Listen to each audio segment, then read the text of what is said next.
মানুষরে জেলখানায় বন্দী করলাম, আমির হামজার মতো মানুষরে জেলখানায় বন্দী করলাম, নিরপরাধ মানুষদের উপরে একাধারে জুলুম চালিয়ে গেলাম। এত কিছু করার পরে অন্তত যদি এই দড়ি নিয়ে যদি জান্নাত পাওয়া যায়, ফাঁসি কারো দেওয়ার দরকার নেই, ফাঁসি আমারে দে। আলোচনা করতে করতে বাস্তবে জাতিকে সামনে উদাহরণ দিতে দিতে বাচ্চা হাজ্জাজ বিন ইউসুফের জীবনীটা এই জায়গায় টান দিয়ে নিয়ে আসি জাতিকে শিক্ষা দেওয়ার জন্য। বাচ্চা হাজ্জাজ বিন ইউসুফের জীবনী যতটুকু আমি পড়েছি, কোনো ভালো কাজ নেই, যা করেছে সব মানুষের উপরে জুলুম আর অবিচার। এই বাচ্চা হাজ্জাজ বিন ইউসুফ এর অন্দরমহলে মন্ত্রী পরিষদে যারাই অন্তত আছে, রাস্তা দিয়ে বের হলে সবাই বাচ্চা হাজ্জাজ বিন ইউসুফের নাম ধরে গালি দেয়। এবার এরা গিয়ে ডাক দিয়ে বলে, দেখেন আপনি দেশের একজন অন্তত রাষ্ট্রনায়ক, দেশের একজন প্রেসিডেন্ট, আপনার নাম ধরে ধরে অন্তত আমাদের সামনে গালি দেয়। যখন এই বলছে কার এত বড় সাহস, বলছে কার মানে রাস্তায় বের হন, আপনার জন্য মুখ দেখাতে পারি না। বাচ্চা হাজ্জাজ বিন ইউসুফ একদিন ছদ্মবেশে বের হয়েছে। বের হওয়ার পরে তাকিয়ে দেখে একটা লোক হেলে দুলে আসতেছি, ডাক দে বলে, বেটা তোর দৃষ্টিতে বাচ্চা হাজ্জাজ বিন ইউসুফ ওই লোকটা কেমন? বলছো তো জালেম, ও তো সিটার, যত গাইল সব দিস। এর মেজাজ এবার গরম, ডাক দে বলে, বেটা তুই আমার চিনিস? বলে না, আমি সেই লোক বাচ্চা হাজ্জাজ বিন ইউসুফ।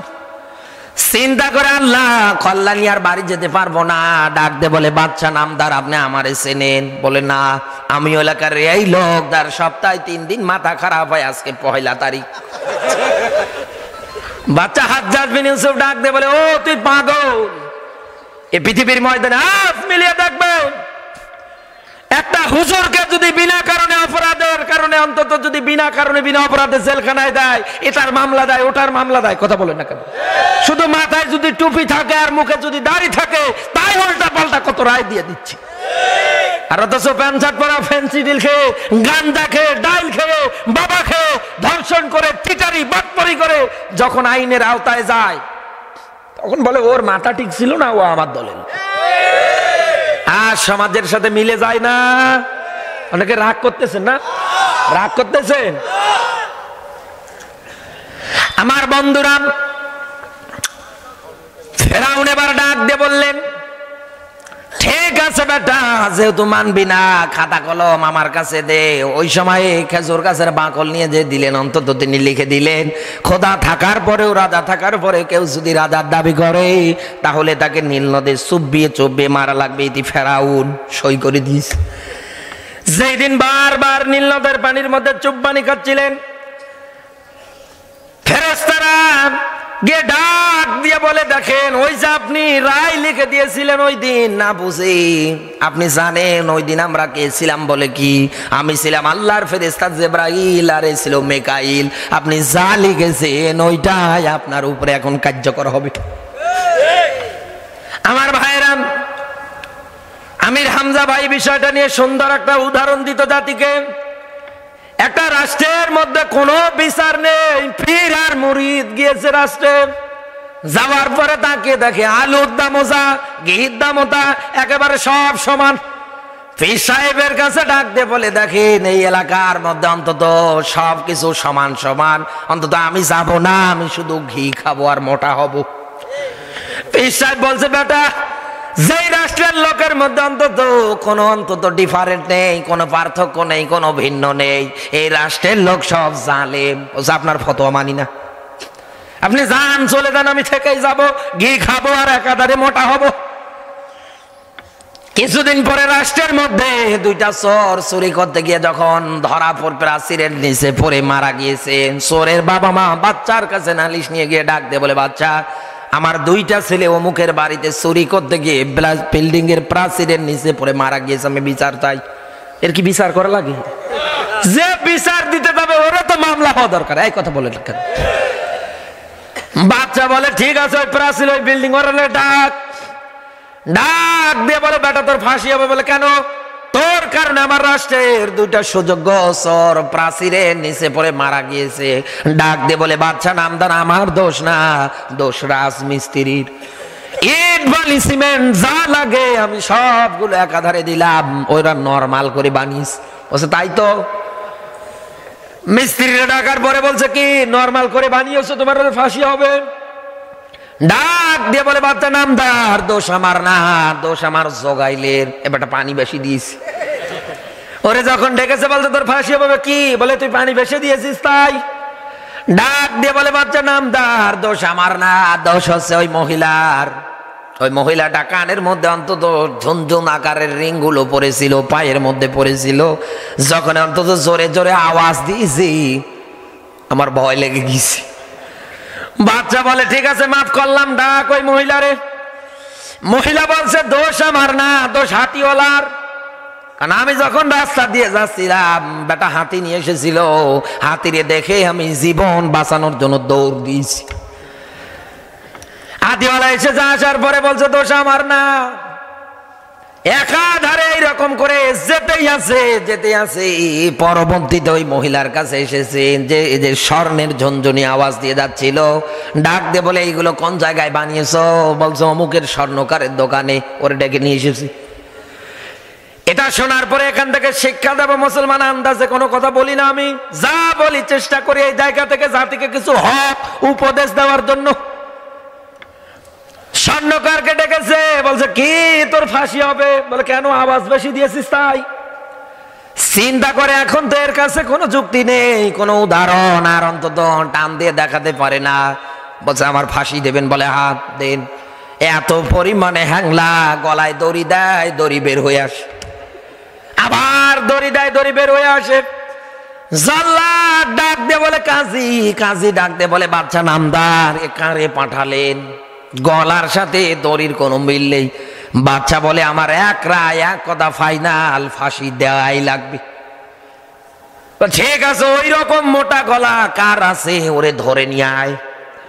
ওই যে মুরিদ ঘি খেয়েছে আর মোটা হয়েছে, গলায় যখন দড়ি দিয়েছে খাপের খাপ মুনতাজের বাপ মিলে গিয়েছে। এরে যখন পেয়েছে ডাক দে বলে কিরে তোরে না বিদেশি মানুষ মনে হয়?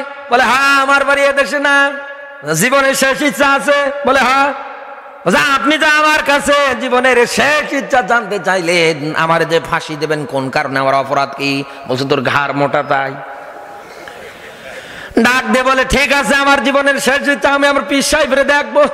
পীর সাহেব আসার পরে ডাক দে বলে তোরে কতবার নিষেধ করলাম যে এই দেশে সবকিছু সমান হয়ে যায়, ওই দেশের মানুষ সব জালেম, কোনো ন্যায় বিচার পাওয়া যায় না, তুই আমার কথা না শুনে একাধারে জীবন চালালি, ঘি খেয়েছিস কোন কারণে? ডাক দে বলে আমি ওসব বুঝি না, আমারে বাঁচা। বলছে চুপ করে থাক, তোরে তখন ফাঁসি দিতে বলবে তুই বলবি ফাঁসি আমারে দে, আমি বলবো ফাঁসি আমারে দেন। আবার যখন আমারে দিতে ধরবি তুই বলবি আমারে দেন, বাকিটা আমি দেখবো। এবার যখন মুরিদের গলায় রশি দিয়েছে, পীর সাহেব দৌড়ে দিয়ে ডাক দে বলে বাচ্চা নামদার, বন্ধ করেন, ফাঁসি আমারে দেন। এবার পীরের গলায় যখন রশি দেয়, মুরিদ গিয়ে ডাক দে বলে আমার পীর সাহেবরে মারবেন না, ফাঁসি আমারে দেন। দুইজনের মাঝে দস্তাদস্তি। বাচ্চা ডাক দে বলে এবারটা দাঁড়ায়, জায়গায় গোপন রহস্য আছে। ডাক দিয়ে বলে পীর সাহেব বলেন তো এই জায়গার মধ্যে কি এমন লোক হইতো আছে? পীর সাহেব ডাক দিয়ে বলেন আমি যা দেখি তুমি তা দেখতে পারো না, আমি দেখতে পাচ্ছি এই দড়ির মধ্যে যে আগে গলা দিয়ে মারা যাবে ও বিনা বিচারে বিনা হিসাবে জান্নাত পেয়ে যাবে। বাচ্চা বলছে বেটা, অন্য দেশ থেকে আসার পরে এই গলায় দড়ি দিয়ে তুমি জান্নাত যাবে? সমাজের মধ্যে সাইদির মতো মানুষরে জেলখানায় বন্দি করলাম, আমির হামজার মতো মানুষরে জেলখানায় বন্দি করলাম, নিরপরাধ মানুষদের উপরে একাধারে জুলুম চালিয়ে গেলাম। এত কিছু করার পরে অন্তত যদি এই দড়ি নিয়ে যদি জান্নাত পাওয়া যায়, ফাঁসি কারো দেওয়ার দরকার নেই, ফাঁসি আমারে দে। ফাঁসি হবে কার আর হচ্ছে কার? এই কথা বলেন না কেন? মুসলমান এত বড় একটা গল্প দেখে শিক্ষা নিয়ে বাড়ি যাবে। দুনিয়ার ময়দানে আপনি ইসলামের বিরুদ্ধে, কোরআনের বিরুদ্ধে যে আইনটা তৈরি করবেন, এটা অন্তত আলেমদের বিরুদ্ধে যে আইন তৈরি করবেন, কারণ আলেমদেরকে আমার আল্লাহ হেফাজত করবে, নায়েবে রাসূলদেরকে আমার আল্লাহ হেফাজত করবে। কোরআনে কারীম জানিয়েছে আল্লাহু ইয়াসিমুকা মিনান নাস, বলেন আল্লাহু আকবার। এরপরে আরেকটা দলিল আমার আল্লাহ দিয়েছে, ওয়া কানা হাক্কান আলাইনা নাসরুল মুমিনিন, বলেন আল্লাহু আকবার। আপনি আলেমদের বিরুদ্ধে যাই করেন না কেন, অন্তত আলেমরা আমার আল্লাহ রাব্বুল আলামিন এদেরকে হেফাজত করবে। আলেমদের বিরুদ্ধে উল্টা পাল্টা মামলা তৈরি করবেন, রায় তৈরি করবেন, সময় একদিন আসবে এই রায়ের মামলায় আপনি নিজেই পড়ে যাবে। নমরুদ অন্তত ফেরাউন যখন বারবার পানির মধ্যে চুব্বানি খায়, এত পরিমাণে চালাক মাগুরাবাসী এখান থেকে শিক্ষা নিয়ে বাড়ি যাবেন। ও ডাক দিয়ে বলে, আল্লাহ আমি ঈমান আনলাম, মুসার অন্তত যা আছি সবগুলোর প্রতি ঈমান আনলাম, আমি তো মুসলমান, এরপরেও তুমি আমরা সোবাও কোন কারণে? এই যে আয়াত কি ফামাহিলিল কাফিরিনা আমহিলহুম রুয়াইদা, জুলুম নির্যাতন একাধারে যাই চালিয়েছে আমার আল্লাহ অবকাশ দিয়েছে, ছাড় দিয়েছে, কিন্তু ছেড়ে দেয়নি। কথা বলে না কেন? পৃথিবীতে যত বড় বড় জালিম স্বৈরাচার তৈরি হয়েছে, ধ্বংসের দিক দিয়ে অস্ত্র একেবারে ছোট। আমার বন্ধুরা, ফেরাউন ডাক দিয়ে বলে, মালিক ঈমান আনলাম সবগুলোর উপরে, তারপরেও তুমি আমারে চোব্বাও কোন কারণে? আল্লাহ রাব্বুল আলামিন আওয়াজ দিয়ে অন্তত জাতিকে, পৃথিবীর মানুষগুলোরে জানাতে চায়, এই পৃথিবীর ময়দানে মরণের সময় তাওবা করলে কোনোদিন আমার আল্লাহ তাওবা গ্রহণ করবে না। আপনি তাওবা করার অন্তত যখন করবেন সুস্থ সবল থাকাকালীন অবস্থায় আপনি তাওবা করবেন। তাওবা করার নিয়ম আছে তিনটা। এক নম্বরে তাওবা যখন আমার আল্লাহর কাছে জীবনের অপরাধের জন্য করবেন, আপনার জীবনের ভুলগুলো আপনি স্বীকার করবেন। দুই নম্বরে আপনার ভুল এই খারাপ কাজের জন্য অনুশোচনা করবেন। এরপরে তিন নম্বরে আপনি পণ প্রতিজ্ঞা করবেন, মালিক আমার এতদিন জীবনে যা করলাম কোনোদিন আর করব না। নবীজি জানিয়েছে এই তিনটা নিয়ম মেনটেন করে দুনিয়ায় কোন মানুষ যদি তাওবা করতে পারে, আল্লাহ রাব্বুল আলামিন তাওবা কবুল করবে তো করবে, অতীত জীবনের যা অপরাধ আছে সব আমার আল্লাহ নেকি বানিয়ে দেবে। কারণ কোরআনে কারীম জানাচ্ছে, ওয়াসারিউ ইলা মাগফিরাতিম মির রাব্বিকুম, বলেন আল্লাহু আকবার। কোরআনে কারীমের মধ্যে আল্লাহ আয়াত দিয়ে ডাকছে, ওয়াসারিউ, দৌড়াও। কোন দিকে দৌড়াবা? ইলা মানে দিকে, তোমার রবের ক্ষমার দিকে দৌড়াও। বান্দারে একবার যদি রবের ক্ষমা পেয়ে যাও, আসমান আর জমিন একত্রিত করলে ও জান্নাত যেটা দেব এর বিশালতা কোনোদিন শেষ হবে না। এই রকম জান্নাত আমার আল্লাহ আপনাকে দিতে চেয়েছে। ও মাগুরার মুসলমানেরা, এই জন্য আমার আপনার প্রতি আহ্বান হচ্ছে, পৃথিবীর ময়দানে আমার আল্লাহর আদালতে যদি আপনার জীবন জিন্দেগিটা কবুল করাতে চান, আপনি যদি তাওবা কবুল করাতে চান, এতদিন যা করেছেন সবগুলো মাইনাস করে দেন। এখন থেকে মন মানসিকতা তৈরি করেন, আল্লাহকে আর কোনোদিন সুদ খাবো না, আর কোনোদিন জেনা ব্যভিচার করবো না, আর কোনোদিন ইসলামের বিরুদ্ধে, কোরআনের বিরুদ্ধে আমি স্লোগান দেব না। কারণ আমার আল্লাহর আয়াত আমার জানা হয়ে গিয়েছে, আমার আল্লাহ পাপী বান্দা যারা আছে তাদেরকে শুধু ছাড় দেয়, অবকাশ দেয়, কিন্তু ছেড়ে দেয় না। এই জন্য আমার আল্লাহ রাব্বুল আলামিন তাওবার রাস্তাটা এখনো আপনার জন্য খোলা রেখেছে, আপনি অন্তত তাওবা করেন। এখন আপনার চেহারার মধ্যে যদি দুই রকম পাওয়া যায় তাহলে তো ভেজাল। এলাকার যারা অন্তত মুরব্বী এখন হয়ে গিয়েছে, এখন তো এইগুলো পাওয়া যায় না, কারণ এখন অন্তত বসত বাড়িটা থেকে অন্তত লোকজনের সংখ্যা অনেক বেশি হয়ে গেছে। মুসলমান ভালো করে বুঝবেন, এই লোকটা যখন আমার মতো বয়সে ছিল, একেবারে ছোট ছিল, মাঠের মধ্যে যাওয়ার পরে অন্তত তাকিয়ে তাকিয়ে দেখেছে যেই জায়গার মধ্যে পানি জমেছে ওই জায়গার মধ্যে দেখেছে ব্যাঙের বাচ্চা। কথা বলে না কেন? ব্যাঙের বাচ্চাগুলো ছোটবেলায় যেরকম, মাগুরের বাচ্চাগুলো ঠিক একই রকম। হাত দিয়ে অনেকগুলো ধরে নিয়ে আসার পরে মায়ের ডাক দে, বলে মা এই যে তাকিয়ে দেখো আমি মাগুরের বাচ্চা নিয়ে আসলাম, এইগুলো অন্তত পুকুরের মধ্যে ছেড়ে দেবো। তাই মা বলবে কই কই দেখি তো। যখন এই হাতের দিকে তাকিয়েছে, তাকিয়ে তাকিয়ে দেখে একটাও মাগুরের বাচ্চা না, যা আছে সব ব্যাঙের বাচ্চা। ডাক দে বলে, পাগল ছেলে আমার, মাথা ঠিক আছে, এটা সব ব্যাঙের বাচ্চা। এই পৃথিবীর ময়দানে কত মানুষ আছে, এই পৃথিবীর ময়দানে ওই রকম মাগুর আর ব্যাঙের বাচ্চার চেনার কোন অন্তত উপায় নেই। আপনি যদি চিনতে চান, কোরআনের আয়াত বলছি ভালো করে মেলাবেন।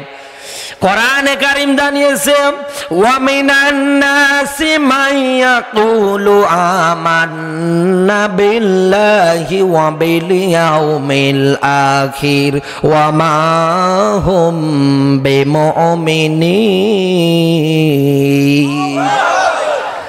সূরা বাকারা দ্বিতীয় নাম্বার সূরা প্রথম নাম্বার পারা 2 নাম্বার রুকুর প্রথম নাম্বার লাইনের 8 নাম্বার আয়াতে আল্লাহ রাব্বুল আলামিন ব্যাখ্যা দিয়েছে। আল্লাহ পাক জানিয়েছেন হে নবী আপনার কাছে এসে কত মানুষ বলে আমরা ঈমান আনলাম, সবগুলোর প্রতি ঈমান আনলাম, একেবারে যা আছে এভরিথিং অল সবগুলোর প্রতি ঈমান আনলাম। ঈমানের সাক্ষী ঘোষণা তারা দিয়ে দেবে। আল্লাহ পাক নবীজিকে জানাচ্ছেন হে নবী এরা যত ঈমানদারের দাবি করুক ওয়া মা হুম বিমুমিনিন এরা কোনোদিন ঈমানদার না, মুমিন না। ব্যাখ্যাকার আরো জোরে। তাহলে আজ পৃথিবীর ময়দানে চেহারার মধ্যে তারা অন্তত 2 রকমটা বানিয়ে ফেলেছে। হুজুর আলেমদের সামনে গিয়ে যারা অন্তত বলেন হ্যাঁ হুজুর ভালো হব আর কোনোদিন করব না, পরের দিন আবার সুদের টাকা উঠাতে গিয়েছে। কি বলে আজকে না শুধু নিতে আসলাম আর করব না, 3 দিন পরে আবার এক কথা বলে না কেন? এইরকম তাওবা কি আল্লাহ নিবে? আল্লাহকে কবুল করবে না। তাওবা শ্রেষ্ঠতম একটা মহৎ কাজ। এই পৃথিবীর ময়দানে অন্তত আপনি আল্লাহর কাছে তাওবা করেন, আপনার অতীত জীবনের যা অপরাধ করেছেন আমার আল্লাহকে অন্তত কেঁদে কেঁদে মোনাজাতে ডাক দিয়ে বলেন মালিক আমি কি করলাম, কারণ আমার আল্লাহ ছাড় দিচ্ছে এখন, কিন্তু যখন ধরবে বাপ বলার সময় দেবে না। কথা বলে না কেন ভাই? বাংলাদেশের চতুর্দিক দিয়ে দেখবেন বর্ডার সীমানা আছে, এরপরে বাংলাদেশের আইন বিভাগের ক্ষেত্রে দেখবেন সুন্দর নীতিমালা আছে। কেউ যদি চুরি করে তার এতদিন থেকে এতদিন, কেউ যদি ডাকাতি করে দুর্নীতি করে তার এতদিন থেকে এতদিন মামলা। এক কথা বলেন না কেন? আপনি একটা যদি রাষ্ট্রবিরোধী কোনো কাজ করে থাকেন আপনাকে সঙ্গে সঙ্গে গ্রেফতার করে ফেলবে, আপনাকে সঙ্গে সঙ্গে অন্তত শাস্তি দেওয়ার জন্য প্রস্তুত হয়ে যাবে। ও মাগুরাবাসী আপনার পুরো জীবন জিন্দেগিটা আপনি ইসলাম বাদ দিয়ে কোরআন বাদ দিয়ে চালাবেন। সারা জীবন আপনার স্লোগান হুজুর ধরো হুজুর মারো সকাল বিকাল নাস্তা করো, এই স্লোগান দিয়ে কোনো মানুষ যদি অন্তত একাধারে চলতেই থাকে আমার আল্লাহ পাক জানিয়েছে আমি ছাড় দেই ছেড়ে দেই না। এমন মরণ দেবে লাঞ্ছিতকর মরণ আমার আল্লাহ ওরে দিয়ে দেবে। এজন্য এইরকম মরণ যেন কারো না হয়। কথা বলে না কেন?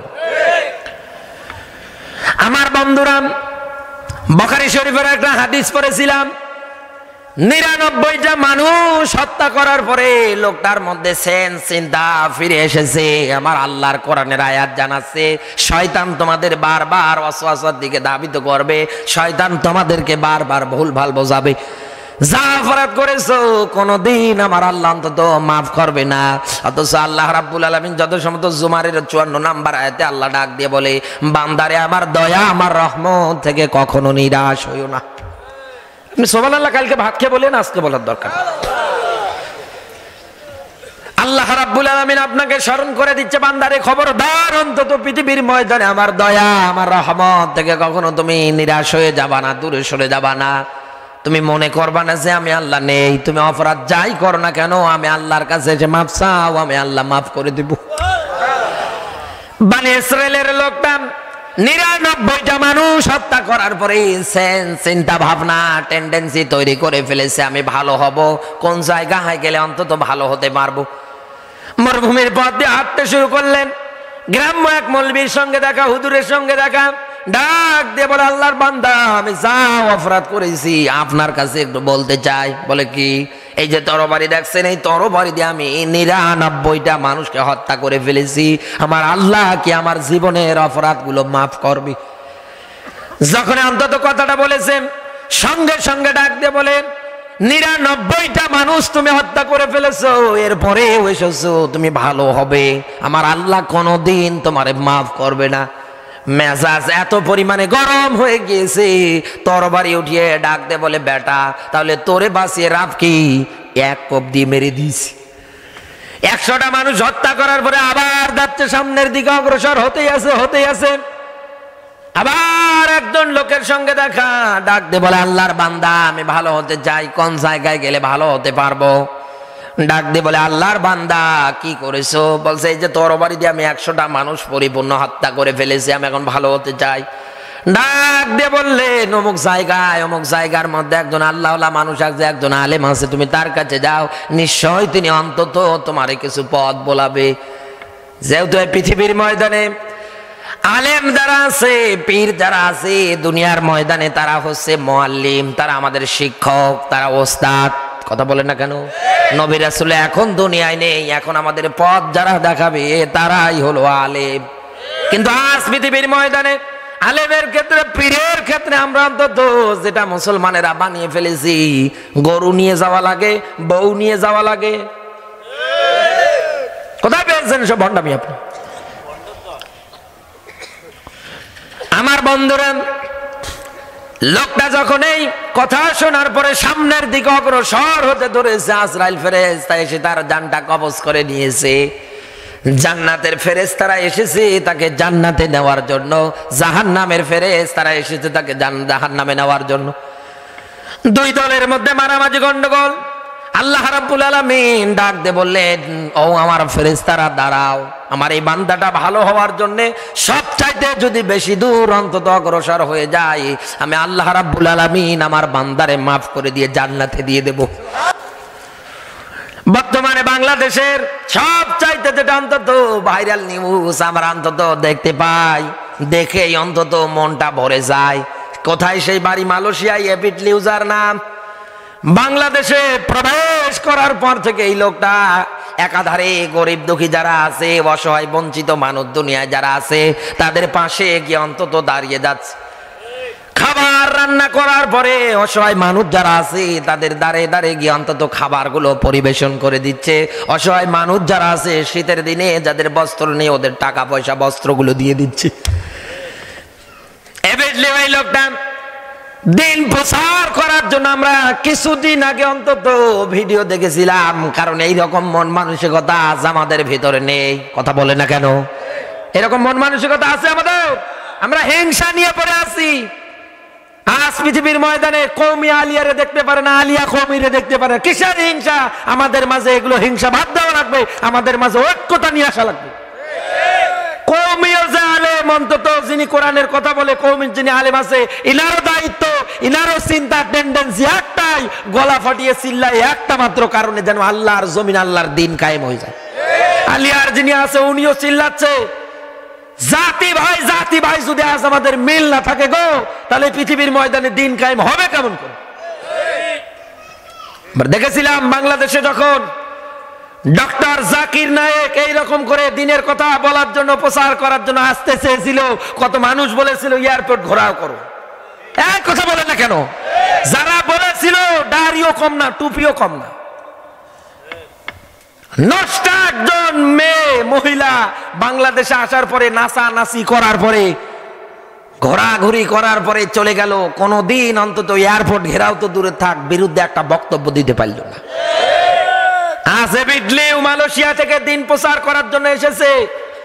অসহায় গরিব দুঃখী যারা আছে তাদের মাঝে খাবার পরিবেশন করতেছে। কত মানুষ এনার নামে আজে বাজে অন্তত যোগ করে বলবে। কথা বলেন না কেন? এজন্য আপনি সাবধান হবেন। আপনার প্রতি আমার আহ্বান, ভালো কাজ দুনিয়ায় যেই মানুষটাই করবে তাকে আপনি সাপোর্ট করবেন।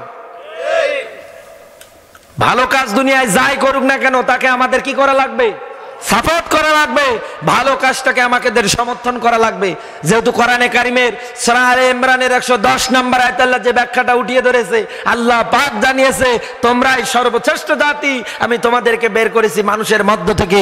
কেন জানো? এই পৃথিবীর ময়দানে তোমরা সৎ কাজে আদেশ দিবা, আর অসৎ কাজ যা আছে সবগুলোতে তোমরা অন্তত বাধা দিয়ে দিবা। আজ বিশ্বের ময়দানে অন্তত তাকিয়ে মিলিয়ে দেখেন, এই এবিডলিউয়ের মতো এত সুন্দর মহত্তম একটা কাজ আজও আমরা হাতে নিতে পারি না। আমাদের লক্ষ লক্ষ টাকার সম্পদ পড়ে আছে, লক্ষ লক্ষ টাকার যন্ত্রপাতি জিনিস মালামাল পড়ে আছে। আমরা এইগুলো অন্তত শুধু নিজের জন্য আখের গোছাচ্ছি, পাড়া প্রতিবেশীতে গরিব দুঃখী যারা আছে এদের কোনোদিন আমরা খোঁজ খবরও নেই না। কত অসহায় মানুষগুলো আজও রাস্তার মোড়ে মোড়ে বসে বসে কান্না করে। কত এতিম তাদের মা বাবারে হারিয়ে হাউমাউ করে কান্না করে। আর আপনি একাধারে আপনার বিল্ডিং বাড়ি থেকে শুরু করে যা দরকার সব করে দেন, আপনার সম্পদ আপনি এদের মাঝে বিলিয়ে দিতে পারেন না। নিজের খরচে নিজের টাকায় এভিডলিওয়ের মতো মানুষটা বাংলার মাটিতে দিন প্রচার করার জন্য এসেছে, অসহায় মানুষদের পাশে এসে দাঁড়িয়েছে। কোরআনের ময়দানে মন থেকেই দোয়া করি, আল্লাহ গো তোমার এই গোলামটাকে তুমি অন্তত সম্মান মর্যাদা যা দিয়েছো আরো বাড়িয়ে দাও, তার হায়াত তুমি আরো বাড়িয়ে দাও। এই রকম করে উত্তম মহত্তম কাজে যেন অন্তত তিনি তার পুরো জীবনটা বিলিয়ে দিতে পারে, আল্লাহ যেন তৌফিক দান করে, বলেন আমিন। আপনি বিরোধিতা করবেন না, উল্টাপাল্টা কথা বলবেন না, এগুলো বললে পরে আপনারই লস হবে, আপনি আমার আল্লাহর টার্গেটে পড়ে যাবেন। কথা বলেন না কেন? আমার আল্লাহর টার্গেটে পড়লে কি হবে জানেন? ওই যে বললাম না, আমার আল্লাহ ছাড় দেয়, ছেড়ে দেয় না। আমার বন্ধুরা, যেটা আপনাকে আমার বোঝানোর বিষয় ছিল, পৃথিবীর ময়দানে কোন মানুষ যদি ইসলামটাকে মাইনাস করে দেয়, কোরআনটাকে মাইনাস করে দেয়, আমার আল্লাহর বিধানগুলো দুনিয়ায় যদি মাইনাস করে দেয়, কোরআনে কারিমের মধ্যে হাদিসের মধ্যে আল্লাহ রাব্বুল আলামিন ব্যাখ্যা দিয়েছে, এই পৃথিবীর ময়দানে আমার আল্লাহ 5টা গজব নাজিল করে দেবে। তার প্রথম নম্বরে পৃথিবীর ময়দানে আমার আল্লাহ যেটা গজব দেবে, এই পৃথিবীর ময়দানে জিনা ব্যভিচার যখন বৃদ্ধি পেয়ে যাবে, আমার আল্লাহ পৃথিবীর ময়দানে গজব দিয়ে দেবে। কি দেবে বলেন তো? আরো জোরে, জোর হলো না।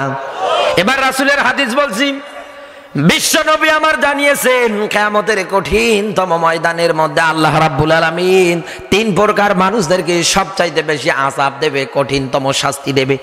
দুনিয়ায় কোন মানুষ যদি অন্তত জিনা ব্যভিচারে লিপ্ত থেকে মারা যায়, আজ দুনিয়ার ময়দানের দিকে মেলাবেন, জিনা ব্যভিচারের সবচাইতে উত্তমতম জায়গা আজ বাংলার মাটিতে যারা তৈরি করে দিয়ে লক্ষ লক্ষ টাকা যারা হাতিয়ে নিচ্ছেন আমাদের কাছে, কান খাড়া করে শুনেন মুসলমান, মাগুরা জেলা যাবেন, শহর অঞ্চলগুলোতে যাবেন, গিয়ে আপনি তাকিয়ে দেখবেন একাধারে কত শিশু পার্ক, কত অন্তত মেলার পার্ক তৈরি করে দিয়েছে, নাম দেয় শিশু পার্ক, একটাও শিশু নেই, সব শিশুর খালারা বসে আছে। কোরআন যেই সমাজে থাকবে না, ইসলাম যেই সমাজের মধ্যে থাকবে না, ওই সমাজের মধ্যে আল্লাহ রাব্বুল আলামিন গজব আকারে যেটা অন্তত বাড়িয়ে দেবে, সেটাই হলো জিনা ব্যভিচার বৃদ্ধি আল্লাহ করে দেবে। জিনা ব্যভিচার বৃদ্ধি পেয়ে যাবে।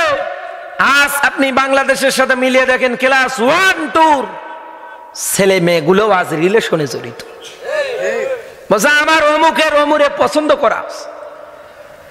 বাংলাদেশে আবার কত যুবক আছে প্রেমে ছাকা খাওয়ার পরে বেকা হয়, আবার অন্তত বদদোয়া করে দেয়, আল্লাহ গো ওরে আমি পেলাম না, ওর জন্য আমি ছাকা খেলাম, মনে আমার কষ্ট, আল্লাহ গো ওরে তুমি অন্তত ঠান্ডা শীত তুমি ধরিয়ে দাও। এই কথা বলে না কেন? মিলান আজ বাংলাদেশের সাথে, ও প্রেমে ছাকা খাওয়ার পরে বেকা হওয়ার পরে বলছে ওরে যেন শীত ধরে, ওরে যেন ঠান্ডা ধরে। এই সমাজের মধ্যে কোন মানুষ যদি এই কথা বলে, জিনা ব্যভিচার যখন বৃদ্ধি পেয়ে যাবে, ওর জন্য যা গজব আমার আল্লাহ দেবে, এতে ইমানদার হোক বেঈমান হোক যাই হোক না কেন, আল্লাহর গজবের মধ্যে পড়ে গিয়ে মারা যাবে। আমার বন্ধুরা, 1 নাম্বার গজব আসবে, পৃথিবীর ময়দানে জিনা ব্যভিচার বৃদ্ধি পেয়ে যাবে।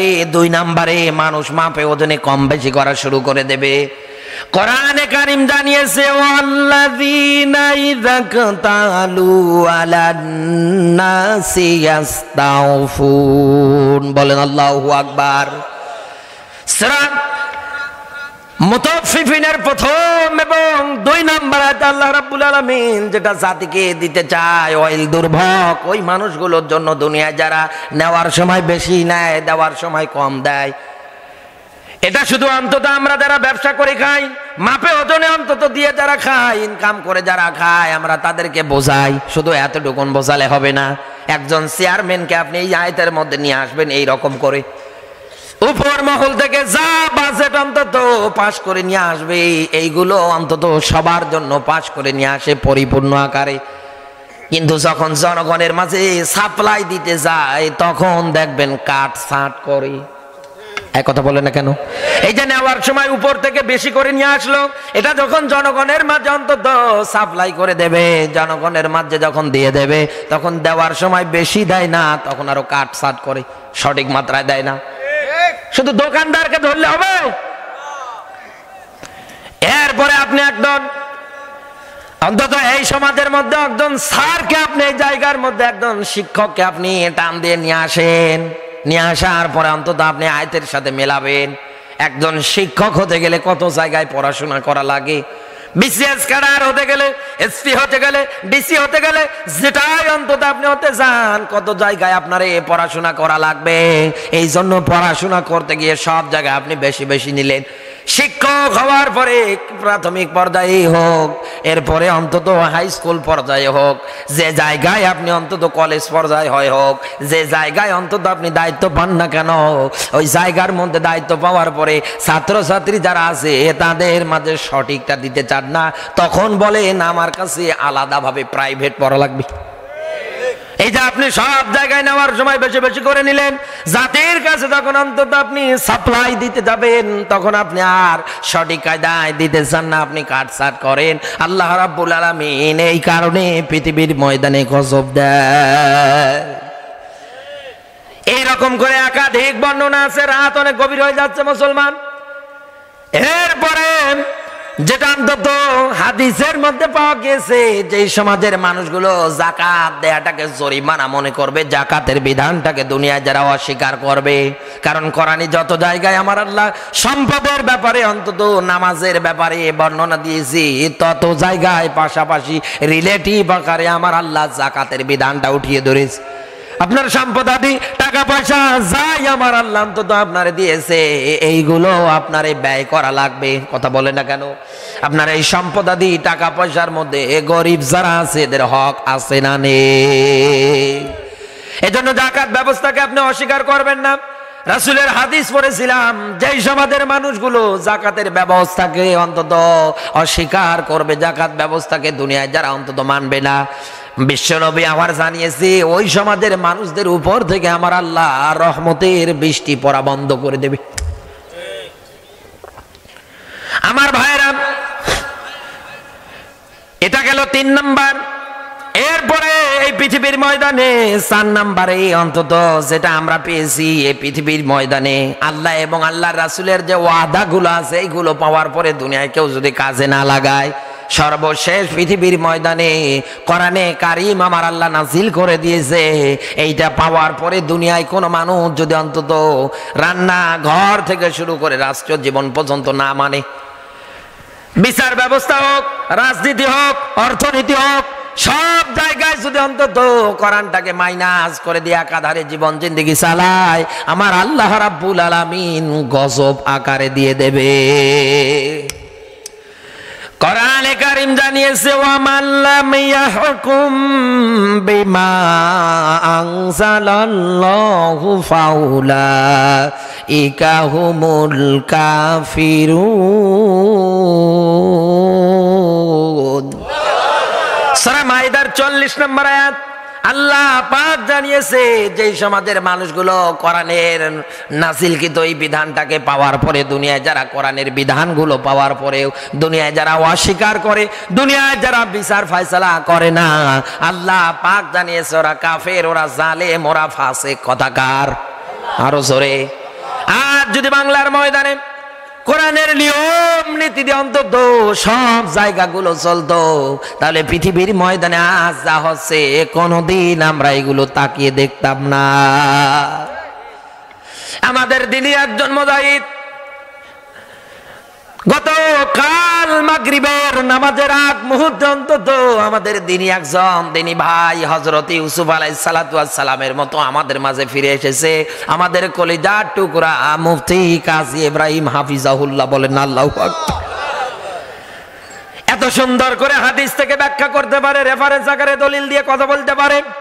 এই লোকটা 1 বছর 3 মাস 19 দিন কারাগার বরণ করার পরে মুক্ত আকাশে এখন কোরআনের পাখিটা কোরআন থেকে অন্তত সুন্দর কথা বলবে, জাতি জানবে জেলখানার মধ্যে তার সঙ্গে কি আচরণ করা হয়েছিল।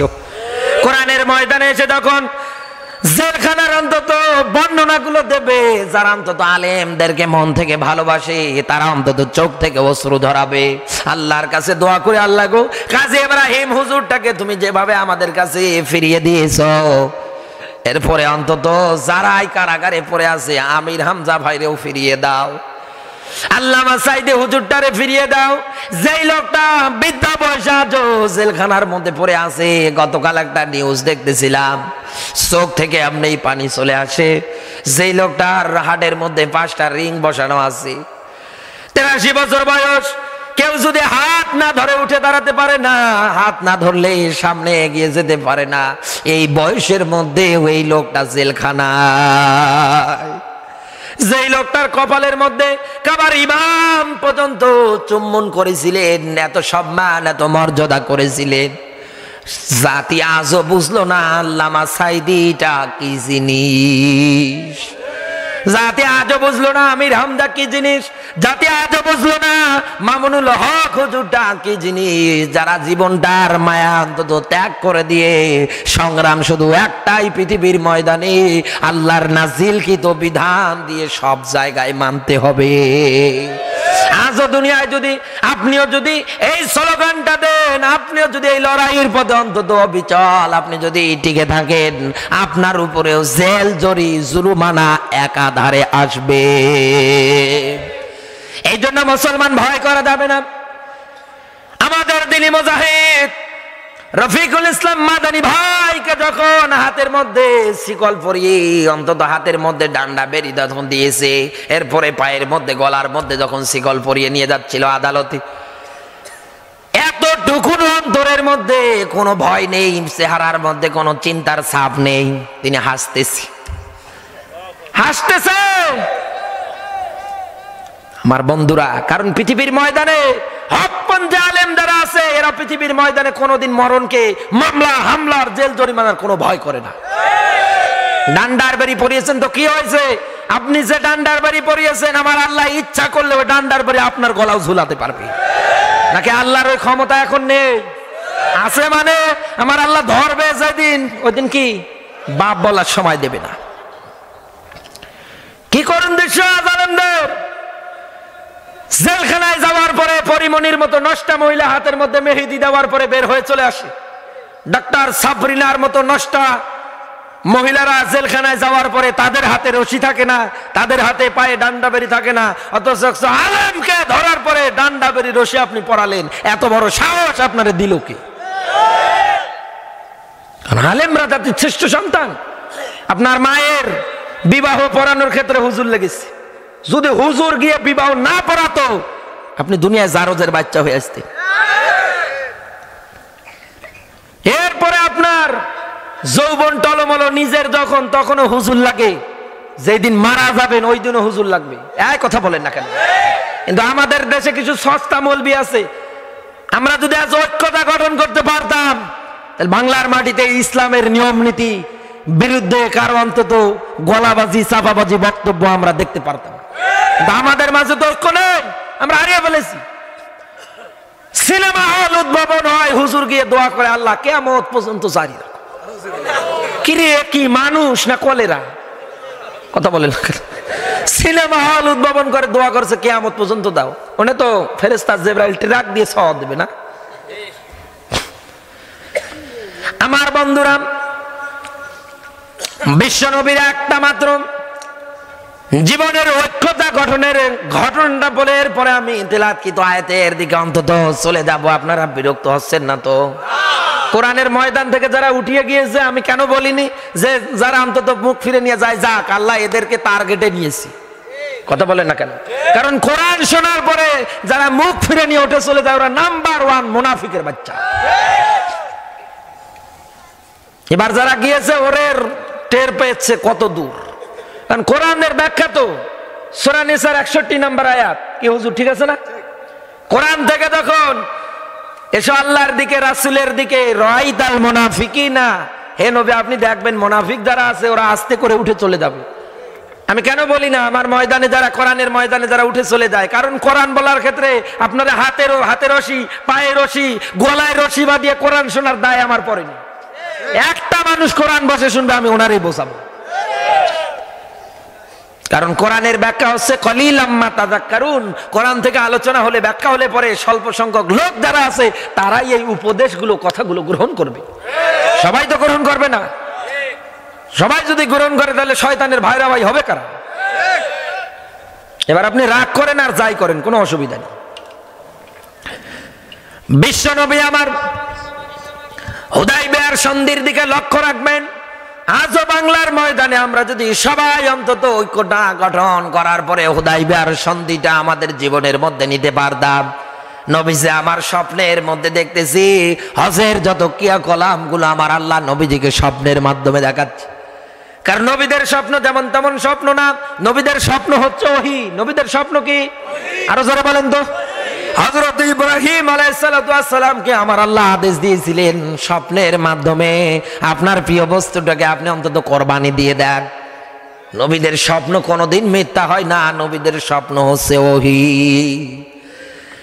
বিশ্ব নবী আমার 1400 সাহাবী নিয়ে চললেন আল্লাহর নবী মক্কা থেকে মদিনার পথে হুদায়বিয়া নামক স্থানে যাওয়ার পরে কাফের বেঈমান যারা আছে নবীজির পথ তারা আটকে ধরলো।